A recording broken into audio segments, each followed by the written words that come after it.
السلام عليكم ورحمة الله تعالى وبركاته. أصحابي السولو هذا مالي وناسان هدي هبين كنت هنا هبين وناسان فضلا هدات كان على ذينا تيك توك يوتيوب انستغرام فيسبوك بيج انت بعض النقد دعوان فضلا ساد ولا سقطه على بها قريها نسوق لنا قريها كذا قريها يبكى لوك يبكى باورت يبكى على السكنكا وحيابها ساد ولا سقطه muuqaalka halka adiga daawanayso nagu xilnaawo hadaad nala joogteen soo meel dheer u gaaray yar la garay insha Allah aad baan u mahadsan tahay gurigan waa guri kira wuxuu ku yaala Hargeysa gaar ahaan marka xaafadan la yiraahdo halkan keebilka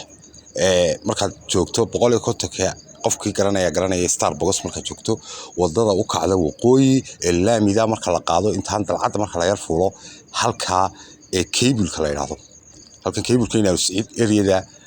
halkaasuu ku yaala gurigani waa guri shan maqsina waxa weeye waa afar qolof jiifa iyo fadhigi iyo cuntadii iyo qol service iyo deerkii gaarigalkii wana $250 kaliya marka chance-ka laga faa'iideysto insha Allah ta'ala hadii la hadno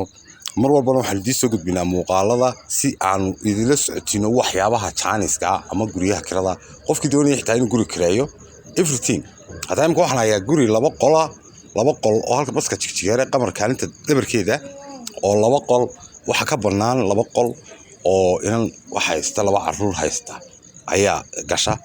qof yaro fudud oo la gala hadii aad insha Allah qofkii muuqaalka ay daawanaya iyo qofkii u baahanba hadaad aragtaan insha Allah ku yara share gareeya hadii la haydmo waayo waxyaabara chance-ka day wala $110 kaliya $110 weyn labada qol baskina way dhinacay ku hayaan baskii jigjigeerna dhinacay ku hayaan marka hadii jeer chance-sida wali soo gudbinaa fadlan cid u baahan 242754 insha Allah WhatsApp iyo call hadii la hayd. Assalamu alaykum wa rahmatullah.